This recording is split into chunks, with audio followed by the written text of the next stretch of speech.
order. Blake Stephenson to move the motion. Thank you, Madam Chair. It's a pleasure to serve under your chairship. And I beg to move that this House has considered government support for pensioners. I do so not just because pensioners represent an enormous portion of our population, over 10 million, but because the way we support pensioners impacts every single person in this country. From the start to the end of our careers, we should all aspire to a comfortable retirement for ourselves and for our loved ones. I know that this government understands that, because before the election they made big pitches to pensioners. The Work and Pensions Secretary said that Labour were, and I quote, determined to once again be the pensioners' party. The Prime Minister said that his Labour Party would, and again I quote, always be on the side of pensioners. If you recall, Labour's manifesto featured the heartbreaking story of Gary, a pensioner who was struggling to heat his house on his pension. I feel immensely for people like Gary, people who have struggled when times were really tough, people who voted with hope for a government that they believed would reduce their energy bills and look after vulnerable pensioners. I will gladly give way. Can I congratulate my honourable friend on the excellent speech he's making? I heard from a pensioner in West Worcestershire only today who, on an income of £13,500, was stripped of his winter fuel allowance last year and is having to live in one room which he can afford to heat. Is he as shocked as I am to hear that example? I thank my honourable friend for the intervention. I am absolutely shocked, and I'm going to come on to talk about, to mention a few stories of my own from constituents in my constituency, and they're very similar. And I think we're hearing these stories up and down the country, and I am absolutely shocked. I agree. I will gladly give way. You're speaking very, very well about the challenges that older people are facing, but is it worthy just for the House to note that there's no Labour backbench MPs here to contribute to this debate? We have the Minister and the PPS, the payroll are here, so despite all the rhetoric during the general election campaign about supporting pensioners, they don't seem to be willing to be here to stand up for them in this debate. Where are they? I thank my honourable friend for that intervention, and I had noted the same, and I was going to wait until the end of the debate, see if any snuck in on the off chance to make some. Sending a whip's message out. You never know. Perhaps the whips are calling them now. So perhaps we'll come back to this at the end of the debate and see if any have turned up to defend the current government's record. The simple reality is that hope for more support was misplaced. What has happened instead? Energy bills are up, and support for vulnerable pensioners has been cut. The Prime Minister said in April that Britain's pensioners deserve politicians who will be straight with them, and I agree. And here is the truth. Whatever the failings the previous government had, whatever difficulties it had grappling with the impacts of COVID, the invasion of Ukraine, and indeed its own missteps at times, they always tried to support pensioners. As recently as March last year, the Pensions Minister actually admitted on social media that pensioners are an average of £1,000 better off as a result of policies since 2010. Perhaps the Minister may want to reflect on that in the summing up. Last winter, Gary might well have received £600 from his winter fuel payment and his pensioner cost of living payment. This winter, he might well have received nothing. Like an estimated 9.2 million pensioners losing their winter fuel payment this winter, Gary may have found himself without that vital support he received last winter to make that choice between heating and eating a little less difficult. Will the honourable gentleman give I'll way? gladly give way. Thank you, Madam Chair. I'm really grateful to my honourable friend for giving way, and he's making some really important points here, particularly around and using some examples of pensioners who find themselves trapped in this situation. Does he think, at the crux of this, is it's about unfairness, but also it's the speed with which this policy decision, this political choice was made? Because even as recently as the 27th of April 2024, Sir Keir Starmer, the Prime Minister, was saying Britain's pensioners deserve better. They deserve certainty, and for politicians to be straight with them so they can live their lives. This is not an example of fairness, it's not an example of certainty, and it's certainly not an example of being straight with pensioners. I absolutely agree with my honourable friend. And later in my speech, I'm going to come on to the importance when we're thinking about pensions, about certainty and stability, so people can plan for their futures regardless of their age. And for actually the government to pull the rug from under the feet of vulnerable pensioners in the country with little to no notice at all is absolutely shameful. Gary has seen, and to remind everyone, Gary was in the Labour Party manifesto. Gary has seen the government he voted for, with hope and optimism for a better life, snatch away the lifeline he relied on. And if he is on the old basic state pension, he will have seen 86.5% of his triple lock-backed increase snatched back. Indeed, Gary could well find that it will take him until 2027-28 before his income reaches the level that he might well have expected to see this winter. And Gary is not alone, because whilst this government talks about millionaire pensioners being able to cope, for many of the 9.2 million pensioners losing their winter fuel payment, this really was vital support. The average pensioner, far from the millionaire fat cat that the government would like us to all imagine, earns just over £22,000 per year. That's similar to a worker on the living wage. The level at which the threshold to keep winter fuel payments was set for a single pensioner means that you could be bringing in less than £1,000 per month and now be one of the, quote, millionaire pensioners on whose shoulders the government have chosen to balance the books. Age UK estimates that 2.5 million pensioners living in poverty or just above the poverty line, including 1.1 million pensioners with a disability, will lose their winter fuel payment. I've heard so many stories from constituents in mid-Bedfordshire about the impact this will have on them. Stories of people who've had to make that stark choice between heating and eating this winter. A constituent who now can't shower, who cooks a hot meal just once per week, and who can only turn on their heating when it is, and I quote, unbearably freezing. One constituent told me of the struggles to keep their 92-year-old father warm. He has dementia, and he keeps worrying about the bills. I'll gladly give way. I thank the my honourable friend for giving way. He mentions dementia. Nearly 1 million pensioners in this country are living with dementia. And 2 weeks ago, NHS England published their priorities, and dementia has been removed, and the diagnosis for the target for diagnosing dementia has been removed.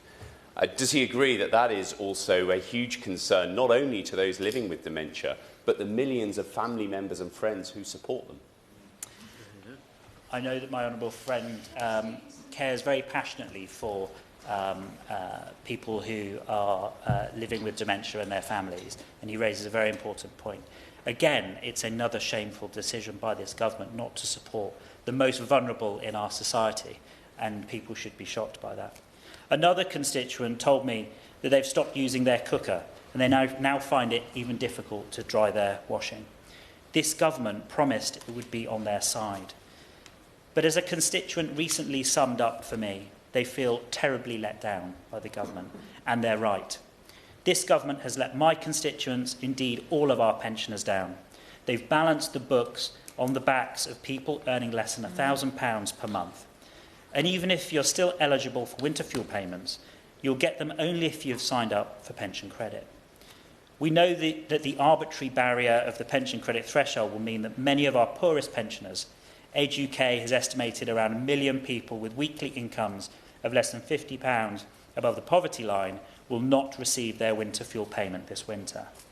But potentially hundreds of thousands of even poorer pensioners will miss out on vital support because the government expects them to answer over 200 questions to access the help they need. 200 questions to access the help they need from this government. But perhaps I'm being unfair. No? But a rhetorical question. Perhaps I'm being unfair. Perhaps the government cares deeply about supporting those pensioners and has been working tirelessly to help them. Well, there's another problem there, because a government working tirelessly to help support the most vulnerable pensioners would know exactly how many of them needed support, how many were missing. They would have a tracker counting down towards zero, and a working culture in the DWP that did not rest until everyone who needed support received it. Do they have that culture? No, they do not, because the government have already admitted they have set no targets for pension credit sign-ups. And last month, they could not even give me an estimate of how many pensioners below the pension credit threshold will not receive their winter fuel payment this winter. The most vulnerable people in our society. It is utterly shameful. I will gladly give way. He's very, very generous with his time, and he's rightly highlighting the weaknesses of the Labour government in supporting pensioners. But does he agree with me that many communities, it's the voluntary and the third sector which is now stepping forward to provide that support? So in my own area we have the Borders Older People's Forum. We have the warm-up in St Boswell's, which keeps people warm in the village hall, the Hoyt Dementia Cafe. Multiple other examples of the voluntary sector, the third sector, stepping forward to provide the support which the government should be providing. I thank my honourable friend for making such an important point. Yes, the third sector has come forward to support. But what has the government done to the third sector? It's applied national insurance taxes and reduced the thresholds, causing pain and suffering on the third sector that is now being relied on by our constituents because the government has stepped away from its responsibilities. And the support that they have given the pensioners to cover off the impacts of their decision to cut winter fuel payments is merely the thinnest of political spin. The most prominent cover given is the extension of the Household Support Fund. Itself an attempt to outsource the protection of vulnerable residents to already under pressure local authorities who should be focused on delivering high-quality public services. But it is worse than just outsourcing the problem, because a bit of examination showed that up to be the most disappointing example of the empty words our constituents hate. Despite the spin, the truth is that the Household Support Fund simply hasn't been designed with pensioners in mind. Correct. Per pensioner, the East of England receives £32.90. London receives double that, £66.73. When I first saw these numbers and the government's description of the Household Support Fund as a mitigation for pensioners, I wondered why London's pensioners had been deemed so much more deserving of support. So I wrote to the Secretary of State, and the simple answer: the fund is not intended to be targeted at pensioners. The government has even admitted to me that it doesn't know how much of the Household Support Fund went to pensioners this winter, whilst Age UK estimate that typically £1 in every 10 the Household Support Fund has paid out goes to pensioners. So what does all that mean for our pensioners? It means more pensioners in hospital. Nearly 20,000 more in November and December of 2024 than in the same months in 2023, a 6.6% increase. That's 6.6% more stress on our already overstretched health services. And it's nearly 20,000 more pensioners suffering in hospital, potentially suffering from lasting ill health because this government, that some of them voted for in the belief that it would look after them, force them to make a choice between heating and eating. It means more pensioners in poverty. Tens of thousands more pensioners in poverty. Those are their own statistics. I will give way. Does he think it's not notable that the Chief Medical Officer, that remains this government's Chief Medical Officer, in his annual report of 2023 cited specifically the concern that cold homes was a driver of hospital admissions? And he'll also note that delayed discharge from hospital is often a cause of pressure in urgent emergency care departments.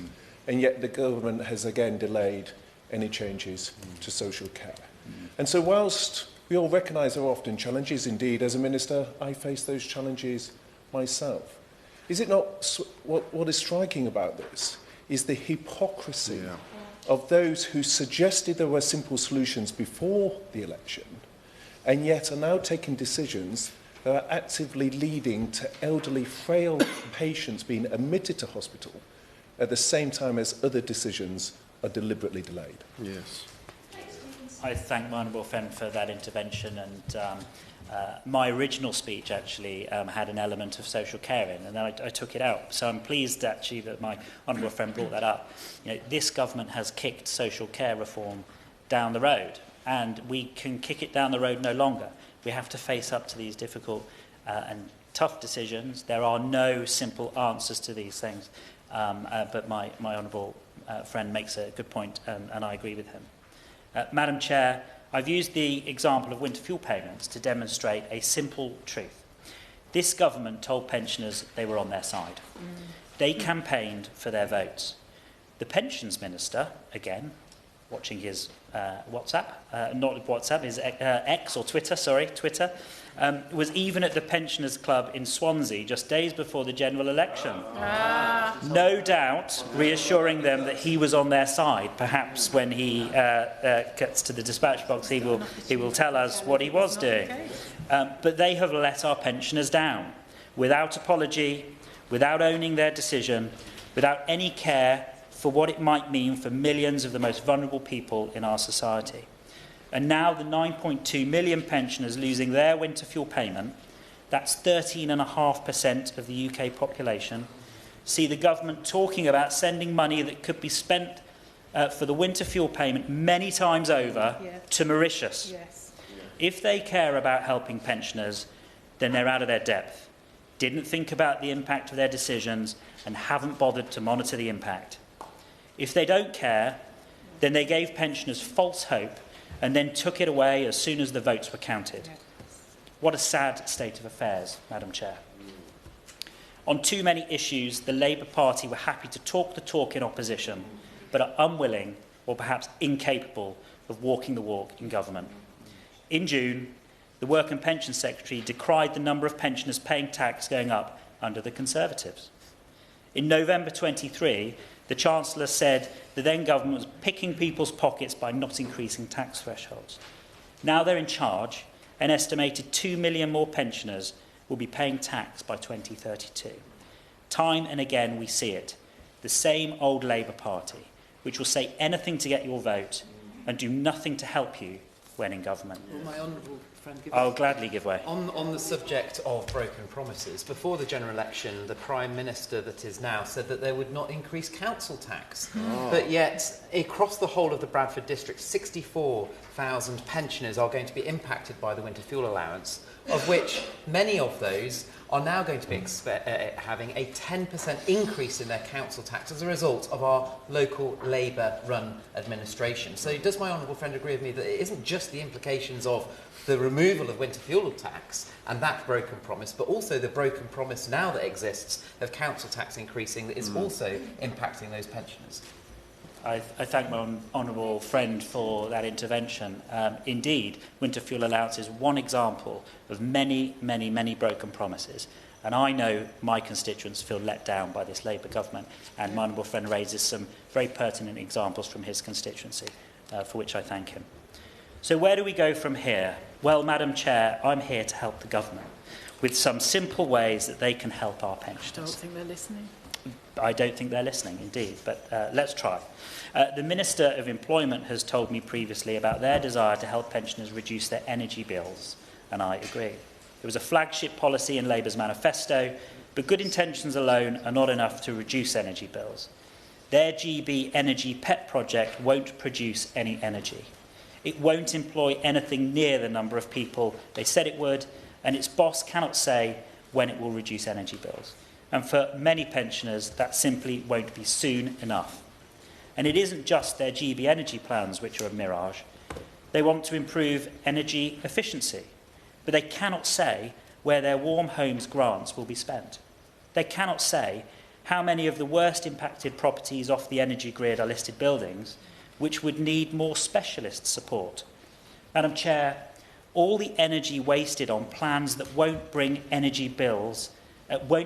energy bills could have been better spent taking real steps to reduce energy bills. And whilst they've been talking about reducing bills, energy bills have gone up by £170. Our pensioners deserve better. Real, focused action to drive up energy efficiency and drive down energy bills. Madam Chair, from the private sector, I know that the old axiom, What gets measured gets done is more than a cliche. This government needs to start taking seriously getting every single person eligible for pension credit signed up for it. And to do that, it needs to set out a credible, measurable plan with targets that we can all hold them to account on. Our pensioners deserve better. They deserve a real focus to make sure that the most vulnerable pensioners get the help they need. And getting them that help will also help the government in their mission to grow the economy. Independent Age found that spending an additional £2.1 billion on pension credit for all eligible pensioners would save the NHS and social care around £4 billion. That is extra money to spend on the government's priorities, growing the economy and delivering better public services, whilst protecting the most vulnerable pensioners. But we must also go further to ensure that the government is able to support both the pensioners of today and the pensioners of tomorrow. People need confidence and certainty in pensions to plan. That is a lesson we must learn from this winter fuel fiasco, and indeed from the legacy of the WASPI campaign. Politicians cannot continue to promise things that cannot be delivered, and we have a duty in this place to deliver the things we promise. That means ensuring that we put the state pension on a long-term sustainable footing with a plan that looks into the future. During this Parliament, we must clearly communicate to the young people starting work now the support that they can expect to receive from the state when they retire, so that from their first days in work, young people can start to plan for a comfortable retirement. We must get pensions reform right, and I think the Honourable Gentleman will agree with that, so that young people have good choices available for them as they build financially secure futures. In doing so, we can build greater financial resilience so that the next generation of pensioners and those that come after will never have to worry about choosing between heating and eating again. To do anything else would be a dereliction of the duty we have been entrusted with our constituents. Madam Chair, this government promised pensioners that it would deliver for them. Instead, it has chosen to balance the books on their backs. People who cannot simply turn around and go back to work, who cannot find an extra 50 quid behind the sofa to turn on the heating this week. Whilst it can hide behind shameful, politically driven characterisations of some of the poorest in our society as millionaire pensioners to justify snatching vital support away, pensioners know the truth. Labour were elected on a promise to make pensioners' lives easier. They've done the opposite. Over the next 4 years, we all have a duty to do better for the pensioners of today and the pensioners of tomorrow. And I hope that the government will get a grip quickly and rise to that challenge.